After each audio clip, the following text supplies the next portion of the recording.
कौन ब्रह्मा का पिता है, कौन विष्णु की मां, शंकर का दादा कौन है, हमको दे बता। ये जानने के लिए कृपया सुनिए। जगत गुरु तत्वदर्शी संत रामपाल जी महाराज के अमृत वचन सर्व पवित्र धर्मों के पवित्र शास्त्रों के आधार पर।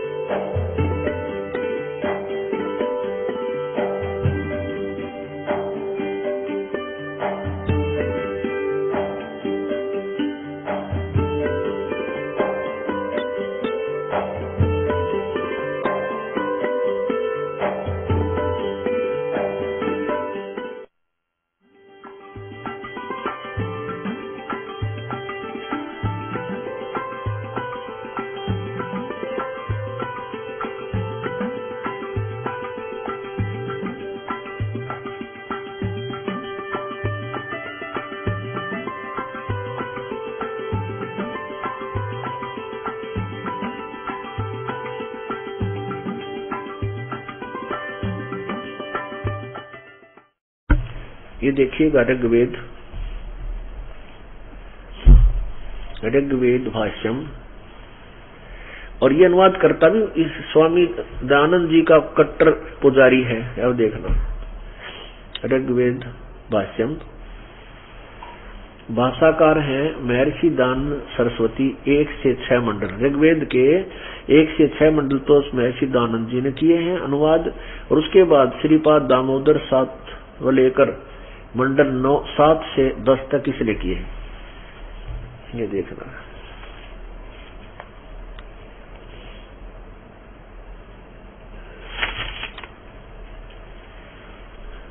देखो कितना कट्टर पुजारी है इसका अनुवादक। ओम ऋग्वेद भाष्यम महर्षि दानंद सरस्वती, संपादक दानंद संप्रण, दानंद अर्पण, संपादक ने दानंद को अर्पण किया ये अनुवाद करके। विश्व मानवोत्थान परिषद पंजीकृत सामुदायिक केंद्र पूर्वी कैलाश नई दिल्ली से ये प्रकाशक हैं। अब इसका देखना, इसके द्वारा अनुवाद बहुत ही अच्छा किया है। जो यथार्थ अनुवाद है ये है ऋग्वेद और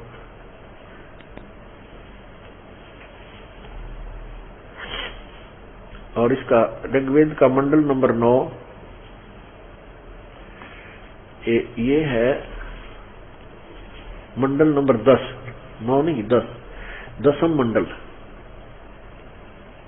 और ये मंत्र नंबर 2। इसमें क्या लिखा है, यदि रोगी अक्षीण आयु हो गया हो, यदि वह इस लोक से चला गया यानी मर गया हो,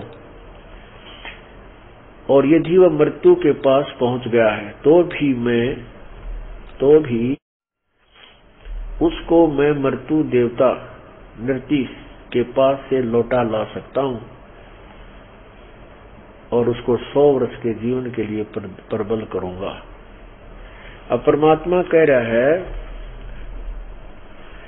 कि यदि वो मर गया है और ऊपर यमराज के पास भी चला गया है तो वहां से भी वापस ले आऊं और उसको 100 वर्ष का जीवन दे दूं। ये दास वेद ही पढ़कर आपको सुना रहा है, और हम क्योंकि किसी भी बात के किसी का भी जो वस्तु सत्य असत्य का निवारण करना निर्णय करना होता है तो कोई आधार बनाया जाता है। हमारा आधार जो है सदग्रंथ है, ये हमारे आध्यात्मिक सिलेबस है। इस पाठ्यक्रम में जो लिखा है वो सत्य है, उसके विरुद्ध विपरीत जो ज्ञान हमें दिया है वो असत्य है। तो हम उस सत्य और असत्य को ये दास जो बोल रहा है और अन्य संतों ने जो कहा है वो कहां से मेल करेंगे, इन सदग्रंथों से। सदग्रंथों में जो लिखा है वो फाइनल है, वो मान्य है, और जो सदग्रंथों में लिखे को देखकर भी नहीं मानता तो वो भक्ति योग्य प्राणी नहीं है। अपुण्यात्माओं, दास ये वैसे कथा सुना देता और ये प्रमाण इस पवित्र सदग्रंथ का ना देता तो उस अज्ञान अंधेरे में ठोकर खाने वाली भोली आत्मा अब भी ठोकर खाती रहती है।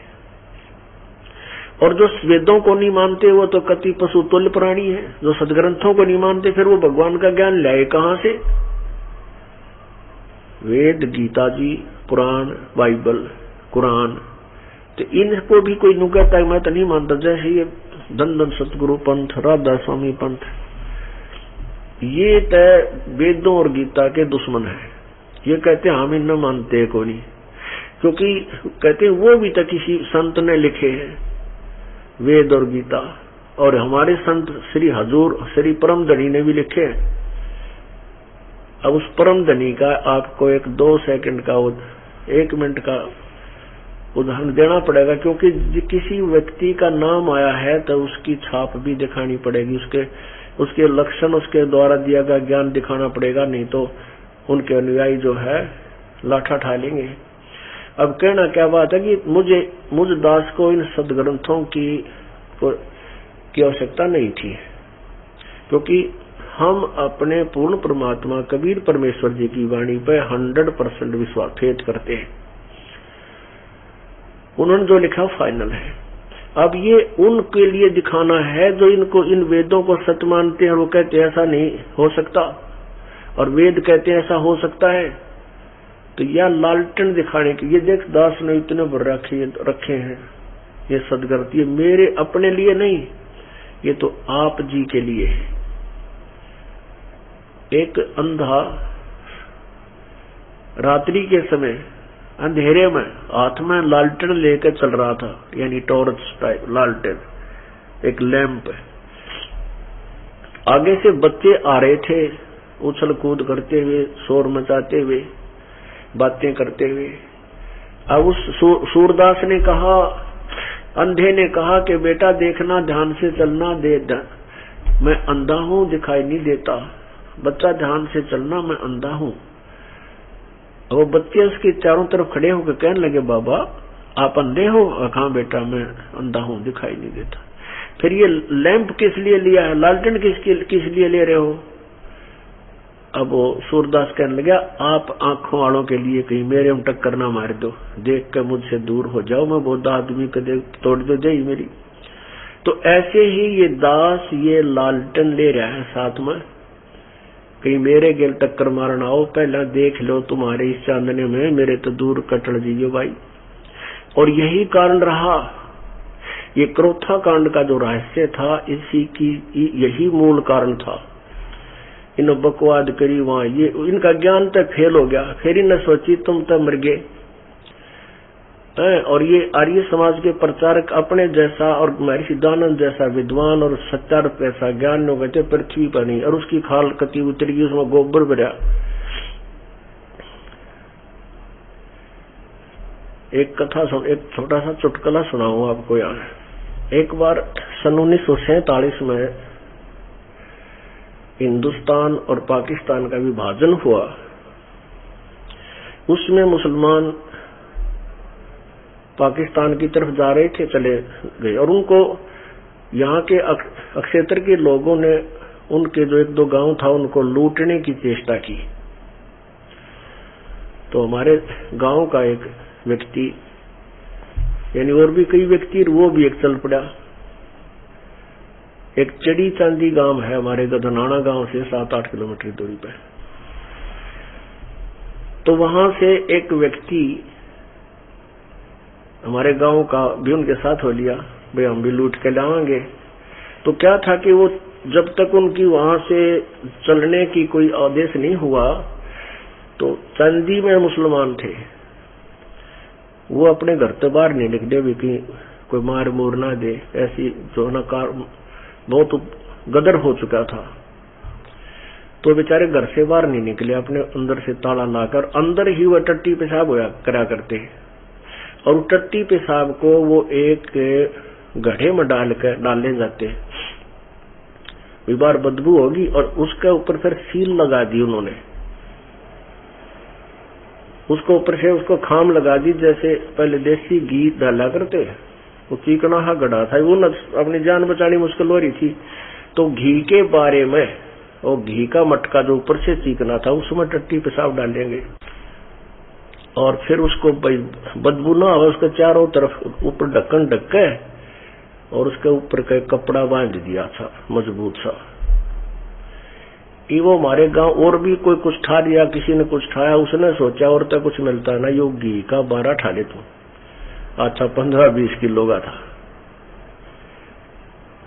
और वो जो घर में प्रवेश किया वो नई जूती पहन रहा था, वो जूती निकाल दी बाहर गली में। वो किसी घर में बगैर जूते पहने नहीं जाना चाहिए, सीधा सा आदमी था।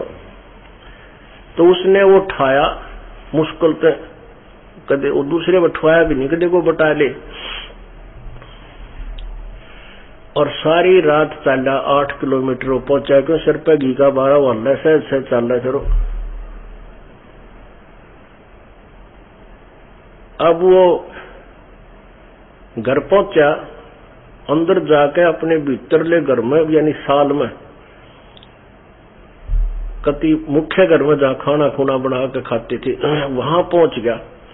उसका पिताजी बोला रे जूती की छोड़ा है तू, बेटा तन्ने जूतियां गिला रही, आजा मार दिखाऊंगा। वो कहते उसने फिर तरवाया, उतार कर वो जब खोल लिया और खोल दे उसमें सी बूंदी बदबू आई गोबर। अब 9 साल में तो ठाना मुश्किल हो गया। तो सत्यार प्रकाश ने ये भले पुरुष घी का 12 मान का ठाया ने तेरी पाया गोबर बरा इसमें। अभी नयो बार ने आगे डिगाना मुश्किल हो रहा है। तो इन्होंने फिर मेरे साथ खसना शुरू कर दिया कि इसका प्रचार बंद करवा दो ना, नाश हो गया। तो पुण्यात्माओं यो चढ़ी चांदी वाला 12 था भाई सत्यार प्रकाश। और ईब ताई बोझ मरते ठरे थेरी इसमें पाया क्या आपको दिखा रखा हमने खूब। तो पुण्यात्माओं यही कारण था क्रोथा कांड करवाने का।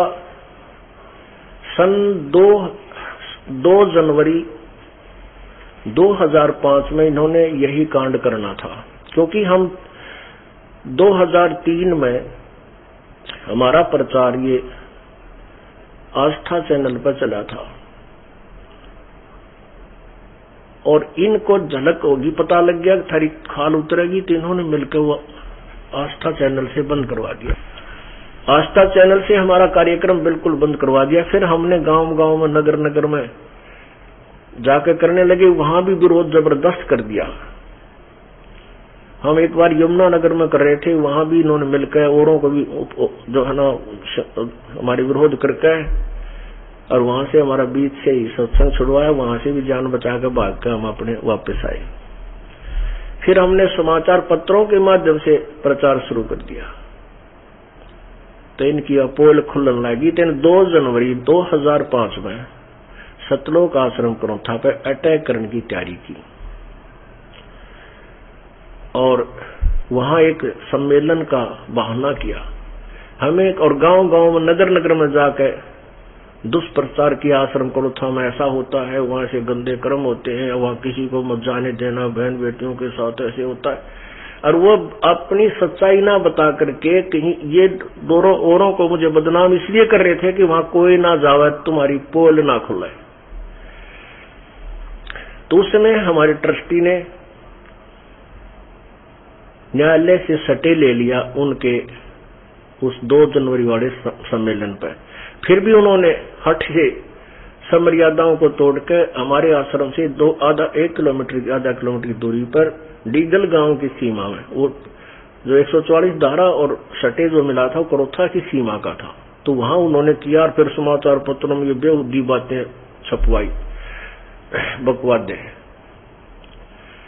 तब तो इनकी दाल गली नहीं। अब ये 12 जुलाई 2006 को इन्होंने वही प्रतिशोध लिया और सरकार को भ्रमित कर दिया कि वहां ऐसा होता है वैसा होता है, जिस कारण से ये अत्याचार अन्याय सरकार ने भी कर दिया हमारे साथ। कोई बात नहीं, हम परमात्मा की ओट में बैठे हैं, सांच को आंच कभी ना हुई और ना हो सकती।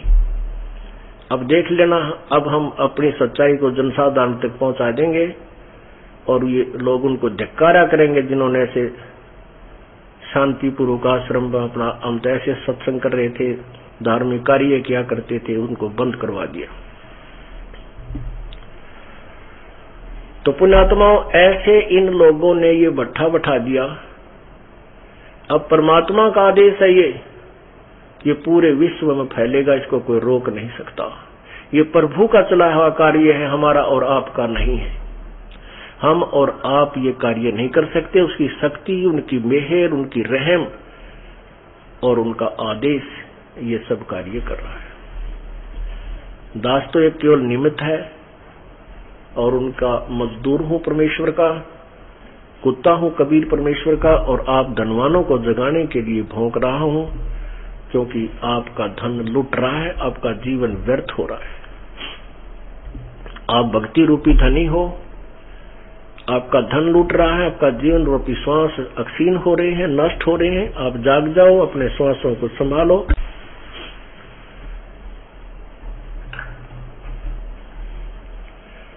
तो वो जो लड़का जीवित किया था परमात्मा ने, कबीर भगवान ने, कबीर परमेश्वर जी ने, सभी ने कहा कि परमात्मा आपने कमाल कर दिया, कमाल कर दिया कबीर जी।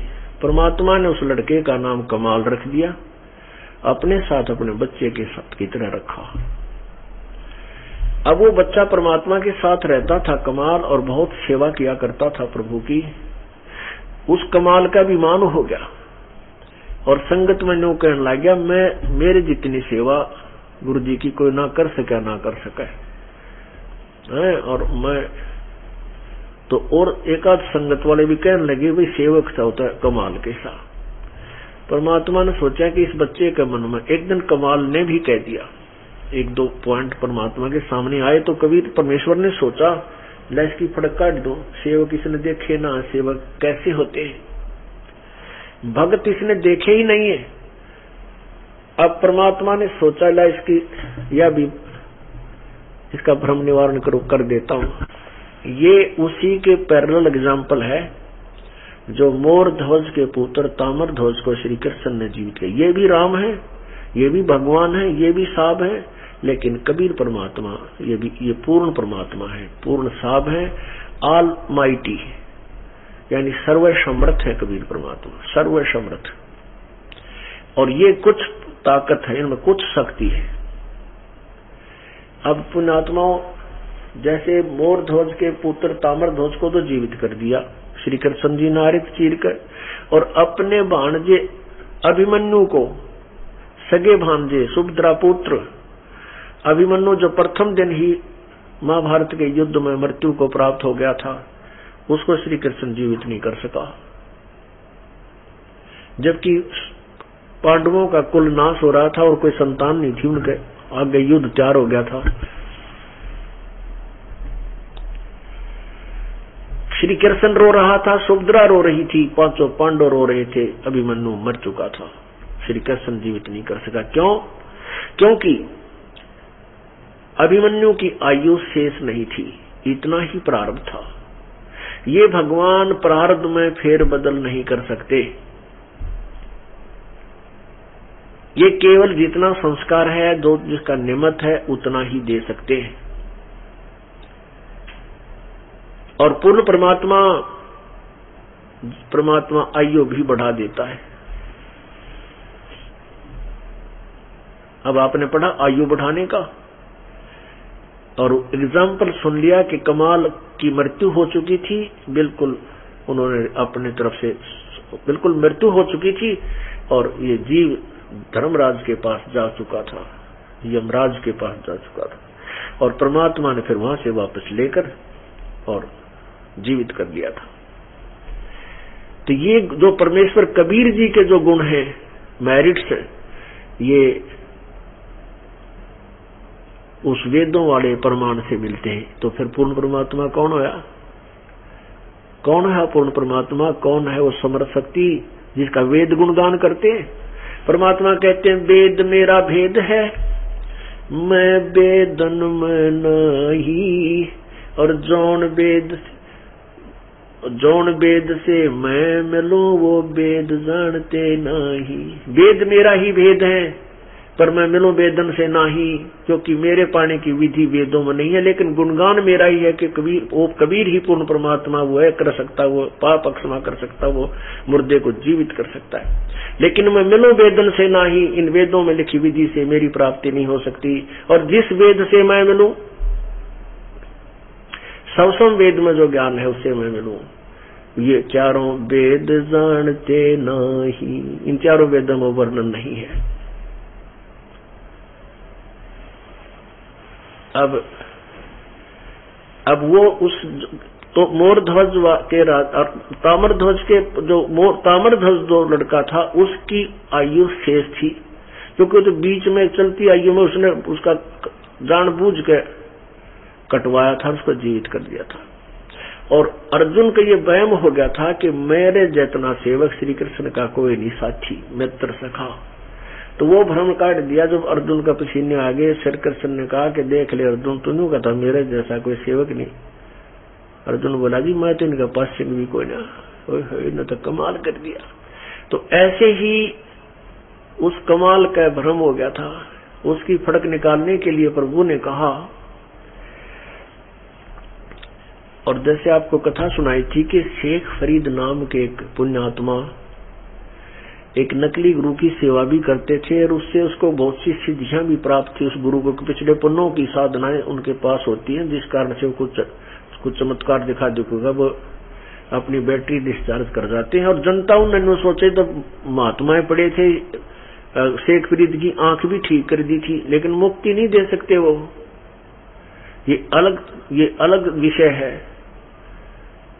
एक सिद्धि तन कष्ट जा रहे हैं, एक सिद्धि होती है जो शरीर के कष्ट को समाप्त कर देती है।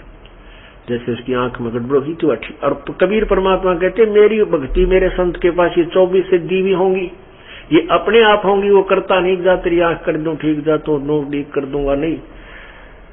अब परमात्मा के बारे में लिखा है, तो कबीर साहब ने कहा है,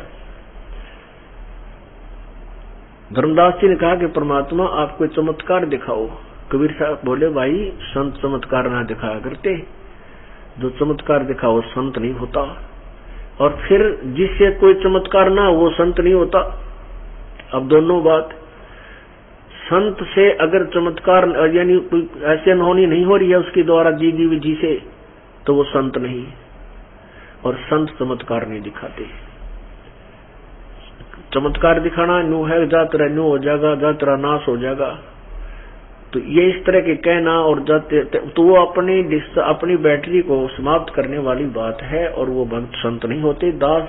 और परमात्मा की सच्ची भक्ति में ये इस तरह के चमत्कार हंग हुआ करें, अपने आप होंगे।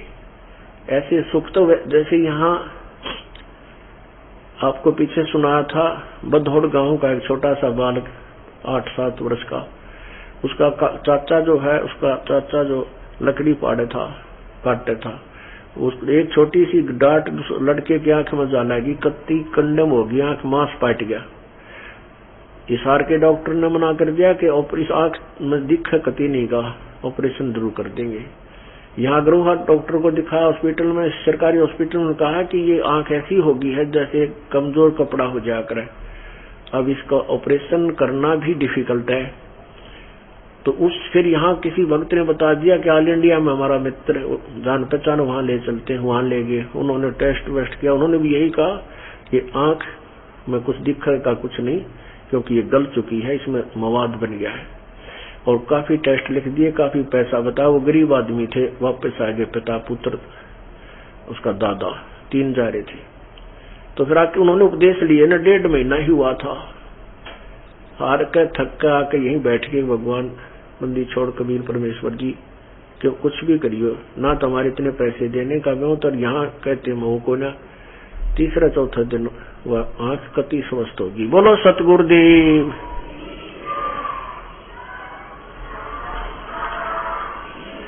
बोलो बंदी छोड़ कबीर परमेश्वर जी की जय।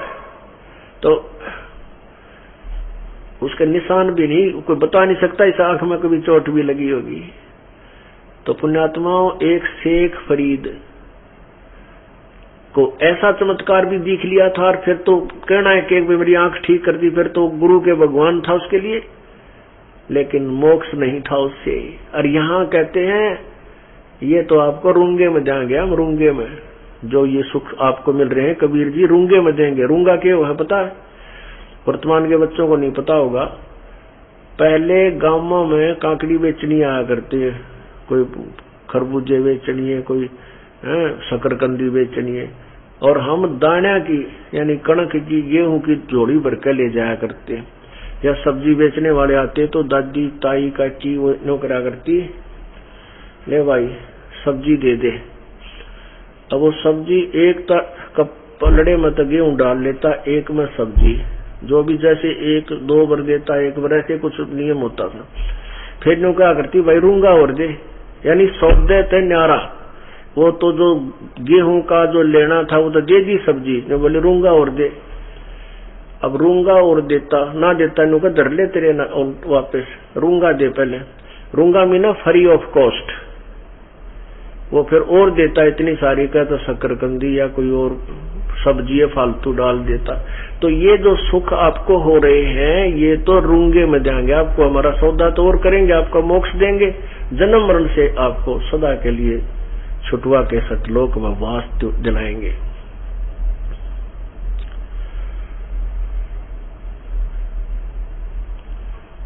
आगे क्या होता है कि उधर से सम्मन मनियार और उसकी पत्नी नेकी, वो परमात्मा के कबीर परमेश्वर के विचारों से बहुत अच्छा प्रभावित थे। घर में चर्चा चलती थी, जैसे आप यहाँ सत्संग सुनते हो, घर के एक सदस्य भी यहाँ आ गया तो घर में 4 और बाट देखते पाओगे और पूछेंगे आज गुरुदेव ने क्या क्या कथा सुनाई, हमने बता दो, हम नहीं जा सके। तो आप जाकर चर्चा करते हो, छोटे छोटे बच्चे भी सुनते हैं, तो वो बच्चे भी रंग में रंगे जा रहे हैं परमात्मा की महिमा से। हर एक घर में जाकर सारा दिन कोई ताश खेल रहा है, कोई हुक्का भर रहा है, कोई किसी की चुगली कर रहा है, रागनी गा रहे हैं, कि तो टीवी चल रहे हैं, कि तो बकवास गाने चल रहे हैं। एक तो बालकों को वो गंदा असर पड़े, एक ये ऐसा विचार परमात्मा के और वो महिमा वहां गाई जाए, उन बच्चों को कितना आनंद और कितना उनका जीवन सुचारू बनता है। ऐसे ही वो परिवार के सदस्य अपना दिन में काम करते, दोनों जने चूड़ी बेच कर आ करते, मनियार व उसकी पत्नी नेकी भी और सम्मन भी। और जहां भी वो जाते चूड़ी पराते और भगवान का कबीर परमात्मा के हमारे गुरुजी ऐसे हैं, तुम की तो नाम ले रहे हो, यानी चर्चा छेड़नी पड़े हमारे भक्त ने, बस की बात को ना, तुमने कहीं से उपदेश ले रखा है। वो कहे हम वो पूजा करते हैं, वो कहते हैं, फिर वो समझाते हमारे कबीर जी भगवान ने सिकंदर लोधी का रोग ठीक कर दिया, हमारे भगवान ने एक मरा लड़का जीवित कर दिया, हमारे गुरु जी ने रामानंद का सिर काट दिया था, सिकंदर लोधी ने, हमारे गुरु कबीर जी ने उसको जीवित कर दिया। अब हम तक वहां साची, और ये वो तो कहे सत्य, और वह लोग उड़ाओ मजाक, वो लड़कियां उड़ाओ मजाक, क्योंकि वो लड़की औरतों को पहनाते थे चूड़ियां, तो वह सीखने बाद में अकी मूर्ख पागल है बांडे सारे दिन, ये कहाँ हुआ करे कदे। फिर वो चर्चा चलती है एक दूसरी बहन बेटियां में, स्त्रियों में, फिर आदमियों में पहुंच गई, अगुवनों को है ऐसे, उनका गुरुजी ऐसा है, कबीर नाम है उसका, काशी में रहता है, ऐसे उदू कर देता है, कोडी के रोग ठीक कर दिए, एक निर्धन था उसका दोस्त को धनवान बना दिया। तो वो ऊपर तो ठीक बोलते पर अंदर से नो कहते तो बुद्धू है कति, ये होया करे कभी। एक आदि तो वैसे भी कह देते क्यों झूठ बोलो हो, अपनी चूड़ी बेच लो। अब उधर से क्या होता है कि वो बच्चा छोटा सा था, 10-12 वर्ष की उम्र का, सम्मन और सेऊ, तो वो भी रंग में रंगा हुआ था। तो वो भी बच्चों में अपनी ये चर्चा करता था अपने साथ आड़ा में। तो बच्चे नो क्या करते, तुम्हारे गुरुजी कभी तुम्हारे घर आए हैं, उस सेऊ तो कहने लगे। और ये नकली संत कहीं कहीं चले जाते थे, तो वो ने कहा हमारे गुरुजी तो हमारे घर आते हैं, तुम्हारे गुरुजी आए कभी घर? तुम्हारे गुरुजी तो राजे लोग आगे जाते हैं, जहां उनको धन मिलता है, पैसा मिलता है, वो तो लोभी लालची है तुम्हारा गुरु। सम्मन उस सेव को कहा करते, अन्य साथी दूसरे बच्चे। तो एक दिन सेव ने सम्मन और उसकी पत्नी और वो दोनों अपना वक्त से चूड़ी चाड़ी बेच के वक्त से आगे शाम के समय, तो उधर से वो बच्चों में खेल कर लड़का आया तो उसको ऐसे ताने लगा रखे थे। तो सेव ने कहा अपने माँ बाप से कि पिताजी माताजी क्या कभी अपने गुरुजी अपने घर नहीं आ जाए, अपने गुरुजी अपने घर आ जाए तो आनंद हो जाए। अब सम्मन कह रहा था बेटा, नेकी कह रही थी बेटा गुरुजी आ तो जावे, लेकिन उनको कितने शिष्य हैं और किस किस के घर जाओगे वे, अपना पता है लाखों शिष्य है अपने गुरुजी के। और बेटा वो तो हाजिर है यहाँ पर, आप वो परम शक्ति है बेटा, यहाँ कौन से हम के उनसी नजरों से दूर है। तो वो लड़का ने कहा नहीं माँ एक बार आ जाना, इन बड़का का मुंह बंद कर दूं मैं, गुरुजी यहाँ जा बस फेरी नमक का बता दूं। हमारे गुरु ने कहे तुम्हारे गुरुजी तो राज्य महाराजा का जाते जाओ, उनको अच्छे अच्छे पैसे मिलते हैं। अब नेकी ने कहा बेटा दुनिया की बात ना सुना करते भगत, इस पर कहेंगे कल कुछ और कह देंगे फिर कुछ और कहेंगे हैं, और गुरुजी अपने साथ ही हैं। कहने का माँ वह बात तो ठीक है पर मेरा जी सा करे एक बार जा तुम आनंद हो जा। नो वो बातें कर ही रहे थे, इतने में वो तीन प्राणी, वो शेख फरीद जो कबीर जी के का शिष्य हुआ था, जो कुएं में निकाला था, उल्टा लटका भक्ति करता था, परमात्मा ने बाहर निकाला था, फिर उसको सत्य मार्ग बताया था, वो भी फिर प्रभु के साथ परमेश्वर के साथ वो आत्मा अपने कल्याणार्थ रहा करती थी। तो चल शेख फरीद और कमाल और परमात्मा कबीर जी, ये तीनों चल पड़े। कबीर जी कहने लगे मैं ऐसे जा रहा हूँ भक्तों से मिलने के लिए, तुम चलोगे? कमाल बोला जी मैं नहीं चलूंगा, आपकी सेवा कैसे होगी, मेरे जैसा सेवक कोई आपको मिलेगा? अब ये बकवाद करने लग जाते हैं ना, जब परमात्मा समझ जाता है कि इनकी गाड़ी पटरी से नीचे जा चुकी है, इसको सेट करते हैं। शेख फरीद बोला जी आपकी आज्ञा हो तो आपका दास भी चल पड़े। अकाजा बेटा अब तीनों चल पड़े। जो ही वो चर्चा कर ही रहे थे इतने में बाहर गेट का बाहर खड़े एक टूटा है दरवाजा, उसको वहां खड़ा होकर आवाज लगाई रहे सम्मन सम्मन है क्या घर पे? अब वो अंदर बैठे थे आंगन में,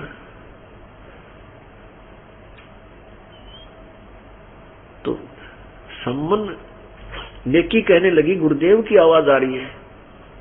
सम्मन बोला ना गुरुजी कहाँ में थे, आपको वैसे कोई धोखा लगा। इतना फिर आवाज लगाई भाई सम्मन है घर पे? नेकी बोली देख तो सांबार, सामने देखा परमात्मा खड़े हैं और साथ में दो सेवक भी खड़े, कबीर साहब खड़े। अब तीनों के तीनों नंगे पैरों भाग लिए। अब उनका स्वप्न में भी नहीं थी कि इतने शेष जिस महापुरुष के हैं और वो हमारे जैसे भिखारी के द्वार पर आ जाएगा। भिखारी का मतलब ये नहीं था, उनको इतना तो मालूम था कि परमात्मा ने कोई कि हम सभी एक जैसे हैं, ना वो राजा से प्रभावित होते हैं ना ही रंग से दुखी, इतना तो ज्ञान था। फिर भी अपने द्वार पे और गुरुदेव को आया देख के वो तो आओ भाव भूल गए। अब यूं देख रहे हैं कि मैं सचमुच हमारे यहाँ खड़े हैं, हम द्वार पर, ये गली में जाकर के ऐसे सतब्ध हो गए ना, नौके आ जाओ भीतर, अंदर आ जाओ प्रभु, बैठने की भी ना की, नो देखा आंख फाड़ के। अब सचमुच ये हो कैसे गया, गुरुजी हैं, ये स्वप्न है। तब कमाल ने कहा कि भक्तों गुरुदेव को अंदर बैठाओ या यहीं खड़े रखोगे? तब उनको स्वप्न सा टूटा, वह टूटा फूटा जैसा वस्त्र था वो बिछौना बिछा दिया फटा पुराना, और सम्मन उनके पास बैठ गया, बैठा दिया, पानी पात पिलाया, जल पिलाया। उधर से नेकी फिर कुछ देर के बाद बातचीत चली और सम्मन ने कहा प्रभु भोजन अभी बनाए या कुछ जैसे आपका आदेश हो, भोजन अभी को तो अभी तैयार करवा देता हूँ। परमात्मा बोले वे भोजन तो खाएंगे पर शाम को खा लेंगे, भोजन तो खाना ही। सम्मन अंदर आया अपनी पत्नी के पास, नेकी के पास। नेकी से कहा नेकी भोजन तैयार करो, प्रभु परमात्मा अपने गुरुदेव सफर में आए हैं, भूख लगी है, पैदल चल के आए हैं। नेकी कहने लगी घर में तो एक दाना भी को ना, आज ना आटा है ना कोई कणक है। तो समन कहने लगा किसी उधारा मांग लिया। नेकी कहने लगी कि उधारा भी कोई नहीं दे रहा आज मुझे, इस उधारा इसलिए नहीं दे रहे हैं, वो कह रहे हैं कि तुम्हारा गुरुजी, उसने जाके कहा हमारे गुरुजी आए हैं और आटा दे दो, क्योंकि वही मांगा जाता है जहां पर उसका आपस में मेल मिलाप हो। 5, 7, 10 घरों में वो मांगाई सारे नाट गए कि आज तुम्हें क्या जरूरत है मांगने की, तुम्हारे गुरुजी तो वैसे भंडार भर देते, तुम्हारे गुरुजी तो इतने समर्थ है, मुर्दे जिंदे करते हैं, फिर क्यों मांगती फिरती है। तो कम वो कहने लगा सम्मन, तो नेकी कहने लगी कोई आज उधारा भी ना देता। सम्मन कहने लगा ला तेरा यो चीर जो सिर पे रखा हुआ दुपट्टा, इसको गिरवी रखाऊंगा। नेकी कहती है कि मैं इसको भी गिरवी रखना चाहती थी, लेकिन ये फटा हुआ है, कोई गिरवी भी नहीं ले रहा इसको आज। अब सम्मन बैठ गया पेट पकड़ कर एकदम, हे भगवान पहली बार तो भगवान हमारे घर पाए। अजय किसी फुट्टी किस्मत का, कितना पिछले जन्म का कोई पापी हो, मैंने कोई पुण्य नहीं किया पिछले पूर्व जन्म में, इसलिए आज मेरे पास वित्त नहीं है और मैं आज पहली बार मेरे मालिक आए यहाँ पर, मैं भोजन नहीं करा सकता। आंखों में पानी पड़े और बैठ गया नीचे में, या क्या हुआ मेरे मालिक। तब नेकी कहने लगी ऐसा ना करो, आप गुरुदेव से कहो परमात्मा सुबह भोजन करा देंगे। सुमन बोला सुबह कहाँ से जाऊंगा। तो वो कहती मैं एक तरकीब बताती हूँ कि तुम दोनों पिता पुत्र रात्रि में किसी बानिए का चोरी कर लो और तुम इतना लाना कि तीनों अतिथियों का, भगवान परमात्मा गुरुदेव का और भक्तों का काम चल जाए, हम नहीं खाएंगे। अब जैसे प्रतिदिन कथा सुना करता वो छोटा सा सेऊ बालक का के पाप चोरी करना महापाप है बेटा, वो माँ पिता शिक्षा देते थे और गुरुजी के वचन सुनाते थे। गुरुजी वैसे कहते हैं ये जो हम आज किसी का चोरी करेंगे तो हमें उसका बहुत घोर पाप लगेगा। तो सेऊ कहने लगा माँ चोरी खट्टा खाए ही उनका सर्वस्व, चोरी करते हैं उनका तो नाश होया करे, हम चोरी नहीं करेंगे। माँ बोली बेटा, कहते हैं सेऊ से नेकी कहे सुन सेऊ सुरज्ञान और या मैं अकाद है नहीं चोरी कर दे दान। अब सेऊ कहने लगा माँ चोरी तो चोरी ही है, ते दान कर दे। अब मन में खोट, हेरा फेरी आए बिना चोरी हो नहीं, और फिर ये तो पाप तो है ही माँ, मुझे क्यों आप प्रभु की वाणी से परिचित होकर के ऐसी बात कह रही हो। तब नेकी बोली बेटा बात सुन ले, ये नगर इतना दुष्कर्मी हो चुका है, आज ये जानबूझ कर हमें आटा नहीं दे रहा। ये माया के जो है ना, माया के पुजारी हैं, इनके पास धन गणा है लेकिन भगवान से विमुख है ये। आज इनके दिल में रहम नहीं है, मैंने हाथ जोड़ लिए, मैं रो ली, पैर पकड़ दिए, वे उधारा तो दे दो, कि उधारा तो दे दिया करें। तो सब ने कहा ना तुम्हारा भगवान आ रहा है, अब क्या जरूरत है, तो देख लेंगे तुम्हारे गुरु तुम्हें छका देगा। तो ये जानबूझ के बकवाद है बेटा, और हम इस नगरी में कमाया खाया है, हमारे ऊपर इनका एहसान है। और यदि आज ये भूखे चले गए परमात्मा, यो काल इस नगरी में आग ला देगा। पुण्यात्माओं, यदि राष्ट्र प्रधानमंत्री यहाँ आ जा और कोई बकवाद कर दे, उसके जाए पाछा ये पुलिस वाले बकल तोड़ा कर उसका। तो परमात्मा को प्रधानमंत्री कुछ नहीं कहता, चला जाता है। चाहे कोई गुंडा भी बोल गया हो, चाहे किसी ने डड़े भी मार दिए, वो अपना नहीं बोलता, चला जाता है। और फिर ये पुलिस वाले समारा करें उन्हें। तो ऐसे ही उसको पता था, संविधान से परिचित थी, प्रभु के संविधान से नेकी परिचित थी।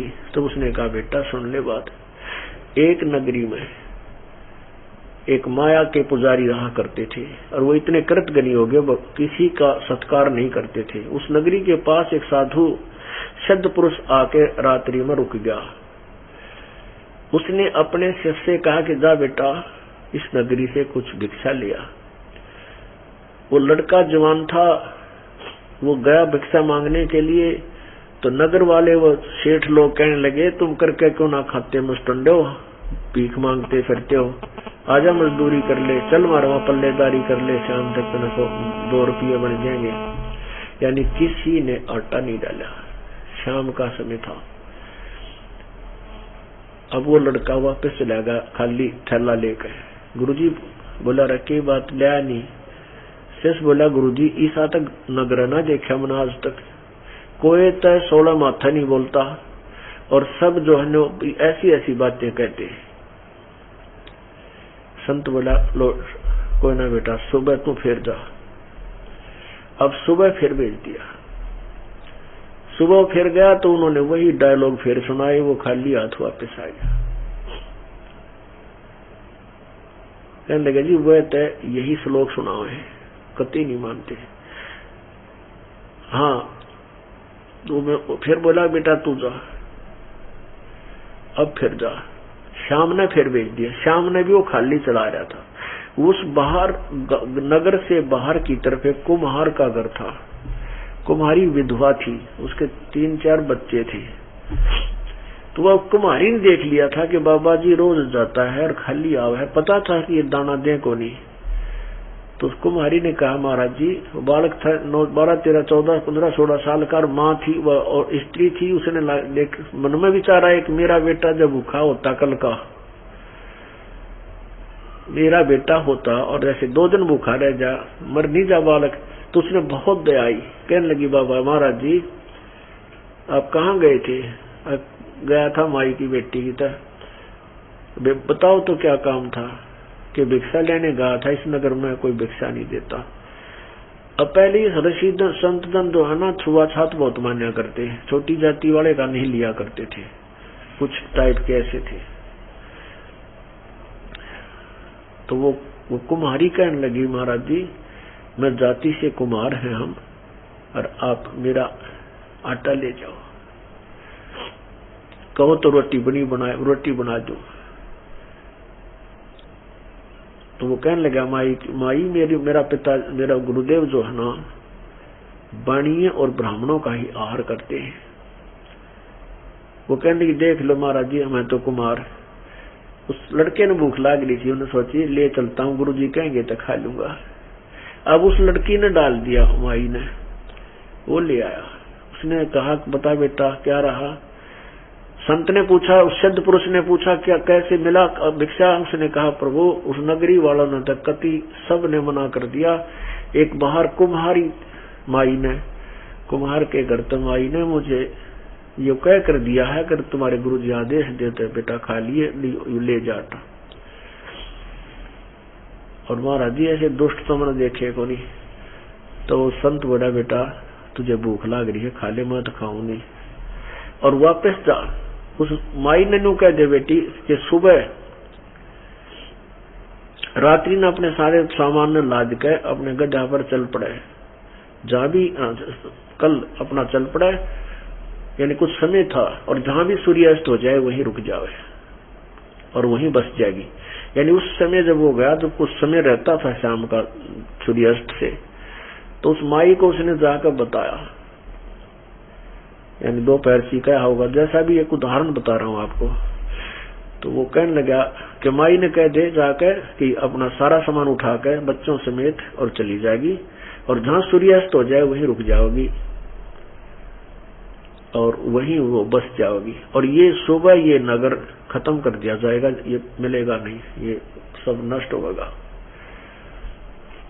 अब महात्मा ने वापस जाके कहा कि माई आप अपना यहाँ से सामान उठा लो और यहाँ से चल पड़ो, जहां तुझे सूर्यास्त हो जाए, दिन छप जा, वहीं रुक जाइए। गुरुजी का आदेश है, हमारे गुरुजी बहुत पहुंचे हुए हैं, तेरा वही बास हो जाएगा और खूब ठाठ होंगे, और ये नगर सुबह तक खत्म हो जाएगा। तो जिक्र मत करना किसी को, नहीं तो तेरा भी काम बिगड़ जाएगा।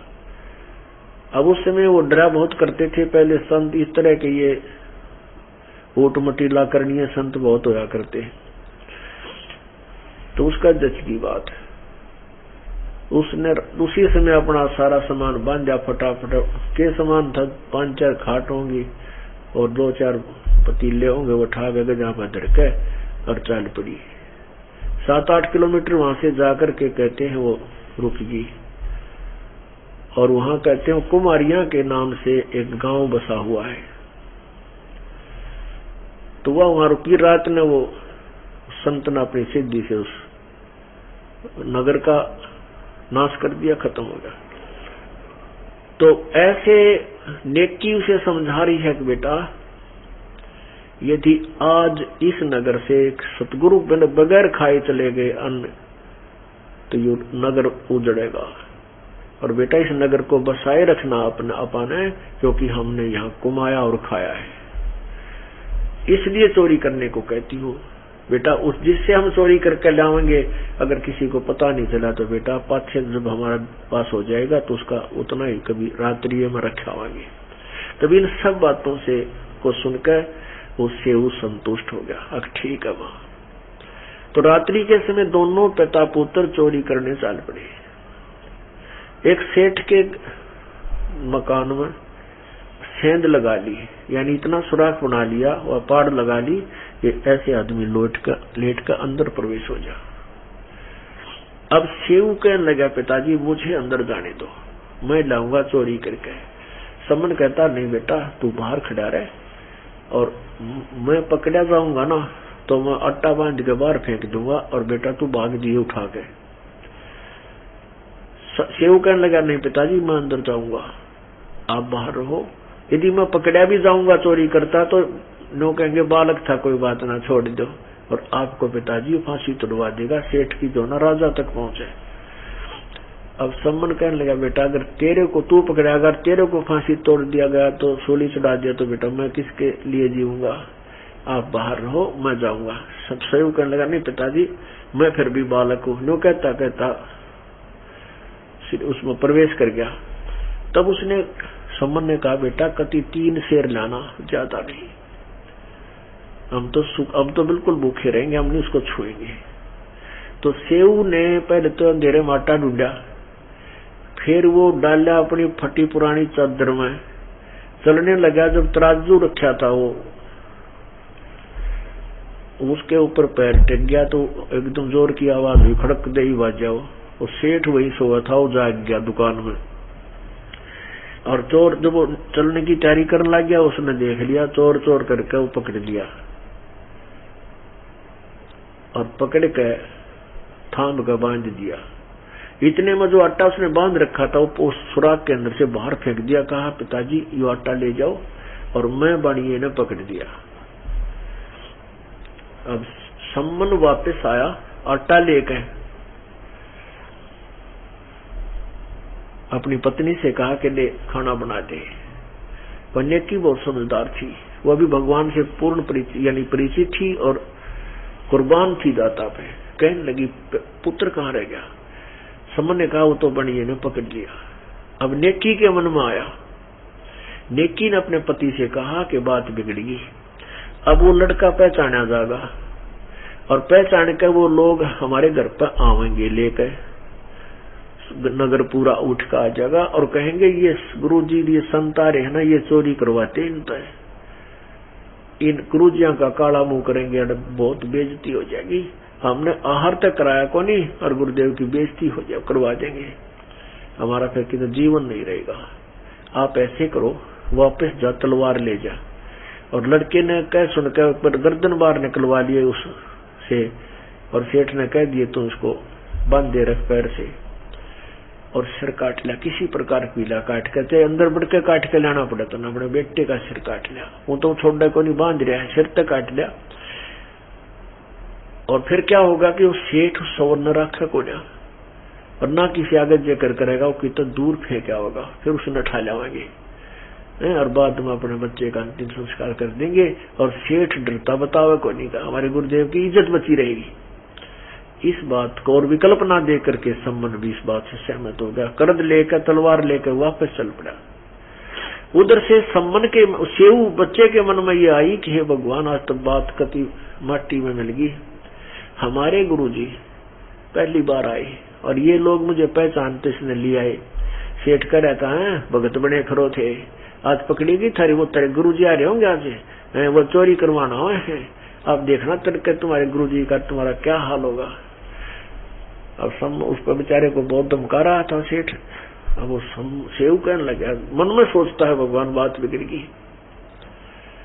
तो इतने में सम्मन ने आवाज लगाई कि बेटा सेव, 2 बात करनी है, बहुत जरूरी काम है, एक बार तो मेरे तो 2 बात कर ले, फिर तो ना जाने हम मिलेंगे कि ना मिलेंगे, क्योंकि आपको मरवा दे या मुझे कुछ कर दे।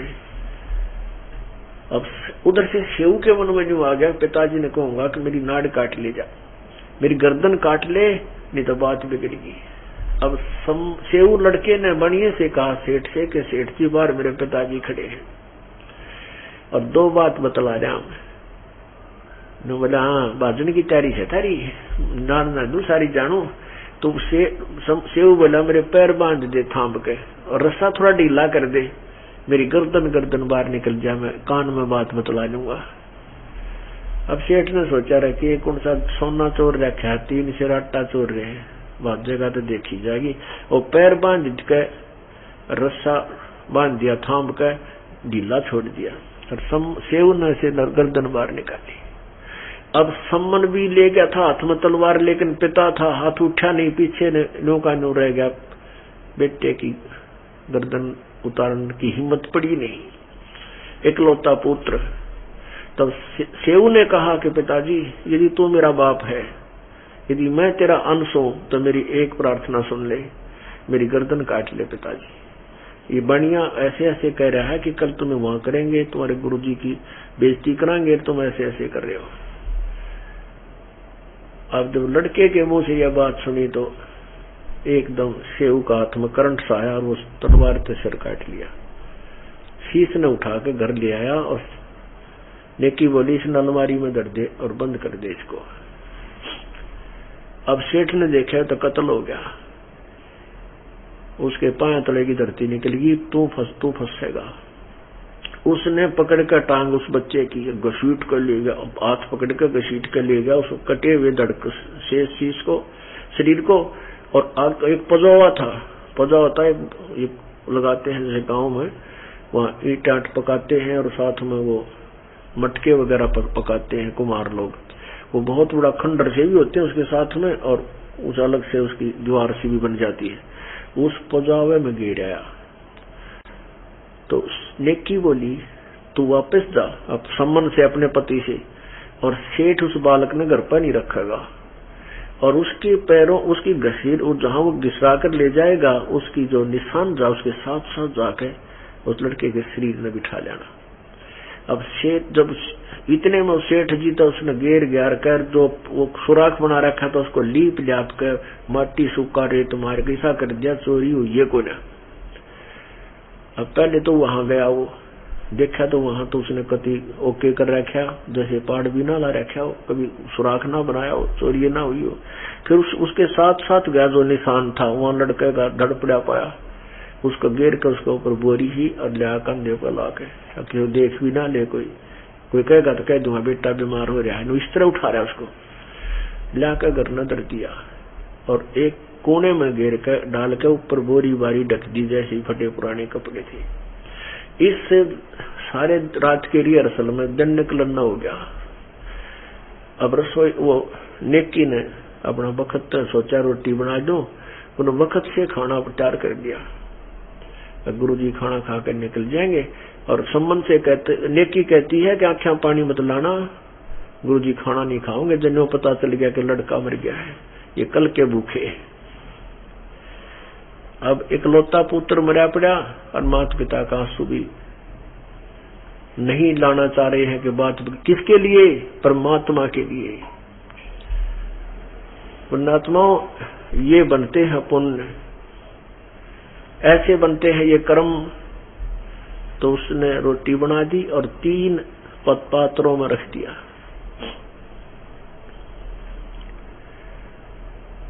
और कहते गुरुजी ने बुला ले खाना खा लेंगे सारे। समन बोला महाराज जी भोजन पा लो, वक्त इसलिए बना दिया आप शाम में ना खा पाए थे, भूख लग रही होगी। कहा भाई भूख तो लग रही है, चलो। तो आगे वो 3 बच्चों गुरु जी का अलग से लगा रखा, भक्तों का न्यारा बैठन का जैसा भी फटा पुराना बोरी पड़ी थी, और साथ में 3 पात्रों में 3 ये दोने होया करें, जैसे कसोरे बोला करें मिट्टी के छोटे छोटे डोंगे से खाना खाने के, उन तीनों में वो भोजन डाल रखा। परमात्मा बोले भाई, कबीर जी बोले न 6 में कर लो, आज प्रेम का प्रसाद सारे बैठ के इकट्ठे खाएंगे, आप भी खाओ हम भी खाएंगे, 3 हम और 3 तुम हो। अब सम्मन ने सोचा तो बिगड़ गई बात भाई, कहने लगे नहीं भगवान आप खाओ, हम तो बाद में खाएंगे। परमात्मा बोले ना भाई, जैसे मैं कहूं ऐसे करो। अब उसने 5 स्थानों में डाल दिया, बोला ना 6 में करो, 5 पात्रों में डाल दिया, बोला नहीं 6 में कर लो। उसी को सारों को 6 पात्रों में डाल दिया और कहा जो बैठो। अब वो 2 तक बैठ गए, जो पूछेंगे सम्मन की सेव कहाँ, कह देंगे वो तो कहीं बाहर गया है गुरु जी, वो तो कोई नहीं, यानी यहाँ तक कहने को तैयारी ही थी। तो परमात्मा ने कहा आओ सेव जी मिलो ये प्रसाद प्रेम, और सिर कटा करें चोरों के और संतों के नितक सेम। बड़ा बेटा आजा रोटी खा ले। कहते उसी समय ताक से सिर उठा और दड़प के ऊपर लगा, ओ सेव नौका जीवित होकर पंगत मां का भोजन करने लगा। बोलो सतगुरुदेव, बोलो बंदी छोड़ कबीर परमेश्वर जी की जय।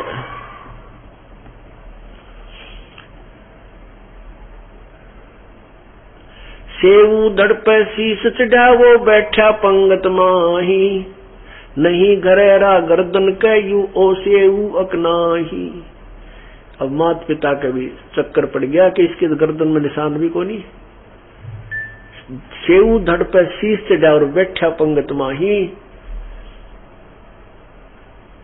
और नहीं घरेरा गर्दन पे, कि निशान भी कोई ना गर्दन नाड़ पे। माता पिता भी चिंतित हो गए, नु कपड़ा उठा उठा देखे यू सेऊ ओए है कि नहीं है। अंदर जाकर देखा तो वहां खून खून के टपके रक्त के पड़े थे, लेकिन शीश और कुछ नहीं था। तब उनका विश्वास हुआ तो बेटा वही है।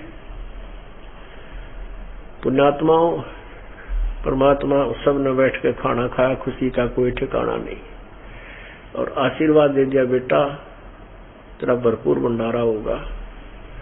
अब परमात्मा ये कहकर चले गए, क्रय करावा साइया मन मलर उठा, दादू शद्र जीव के आप बगल हो जा। अब सम्मन के मन में ये कसूता बहम हो गया कि आज मेरे पास पैसा होता मैंने बेटा नहीं काटना पड़ता, मेरे पास आज पैसा होता तो मैंने बेटे की गर्दन नहीं काटनी पड़ती। मतलब वो उसके हृदय में घर कर गई, या कमजोरी, या भी कमजोरी है इस भक्ति मार्ग की।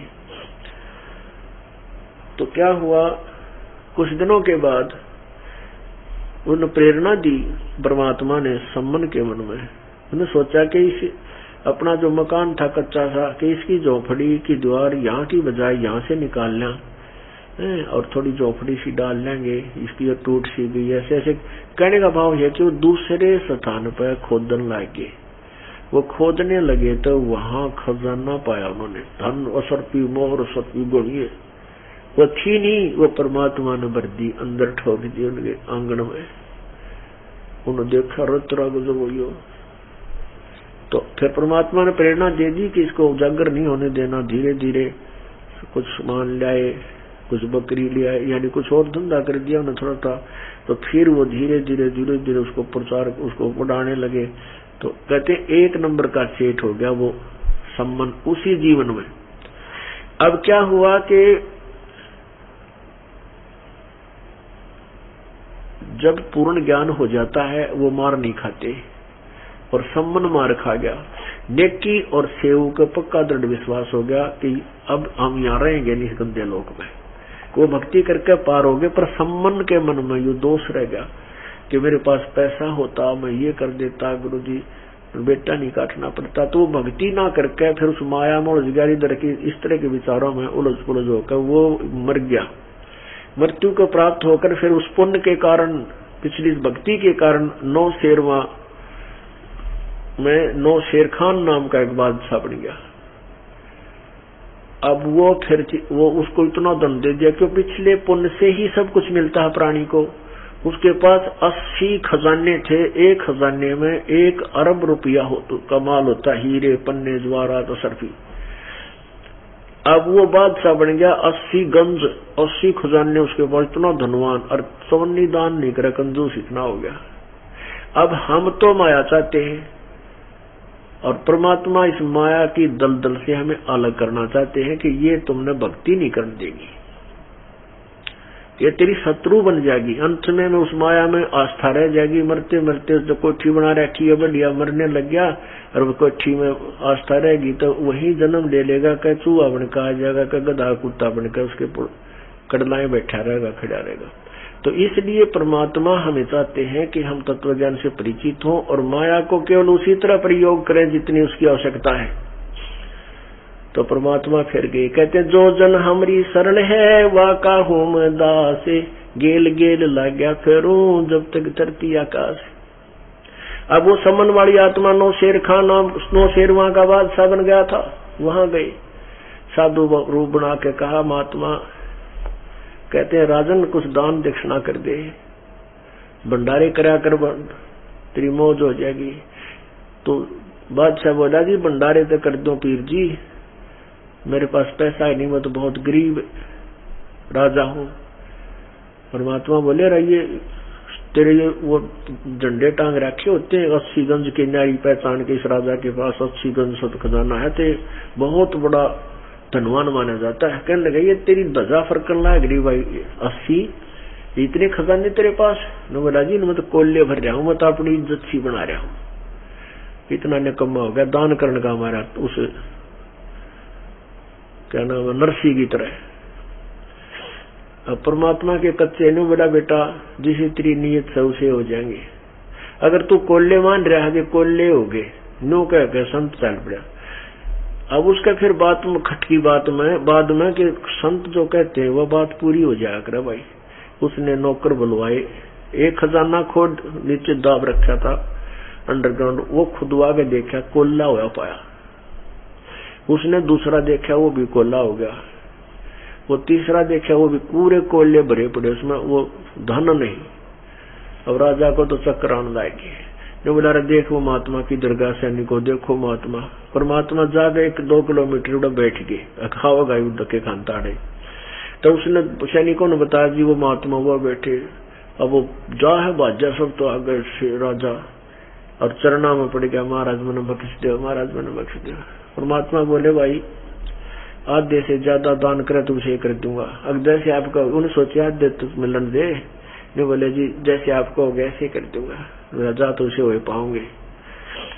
पर एक काम करे परमात्मा का नाम ले ले, तू पहले नाम ले और मुझे गुरु बना, फिर तेरे उसे कर दूंगा। और दान करिए फिर अपने डट के भंडारा कर मेरे आदेश से। ने बोला जी जैसे आपको नाम भी लिया और फिर उसने जाकर देखा तो जो के तो खजाने फिर चमक रहे हीरे मोती। अब उपदेश दिया, अब जो मरण लग गया ना फिर भंडारा करना पड़ा, वचन हो गए। वो आधे से ज्यादा खजाने उसने भंडारे में दान में ला दिए। अब वो ऐसा निकम्मा ही वो मन मरते समय बात बिगाड़ दे।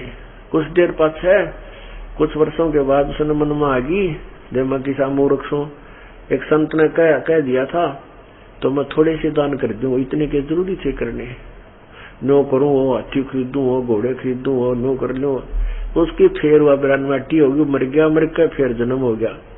फिर उस बलख बुखारे का एक बलख नाम का शहर है इराक में, उस बलख का राजा बन गया।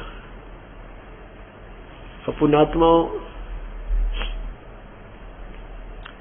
परमात्मा ने वहां जाकर भी वो अब्राहिम सुल्तान नाम उसका नाम था, वहां जाकर के भी परमात्मा ने उसका उद्धार किया। ये कथा फिर सुनाएंगे, लंबी कथा है, समय थोड़ा है। बोलो सतगुरुदेव।